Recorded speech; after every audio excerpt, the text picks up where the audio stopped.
2020-21 Covid period पर आप जानते जे ओडिशा रे पाखापाखि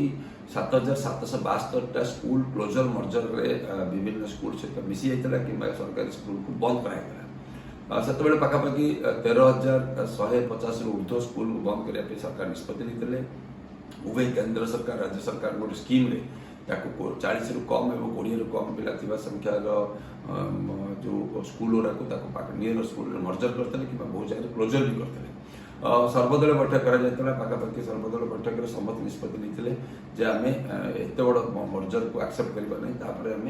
विरोध करने फल 7,772 स्कूल आज पर्यटन बंद करके रखा जाए। नुआ सरकार नुआ सरकार मैनिफेस्टो क्लोजर मर्जर पर बहुत किसी कहुई खोलिया आम अनुरोध करुँ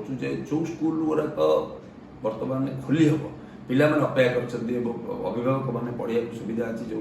हाथी कॉरिडोर लेकिन जीवासा कर जंगल नदी एमती बहुत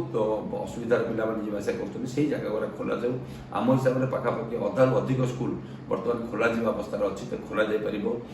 जो अधारू अधिक स्कूल खोल जाए न पार से आपण मैंने से स्कूल को अलग किसी कम यूटिलाइज करूँ कहीं सरकार संपत्ति नष्ट कर जो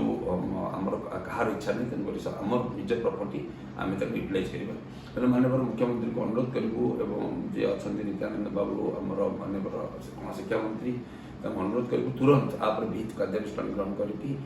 कमिटी गठन करूँ पूरा तर्जमा करूँ कलेक्टर मान गोटे रिपोर्ट आणतु फिजिकल रिपोर्ट भी अणा आमर कमिटी द्वारा निष्पत्ति नि। धन्यवाद।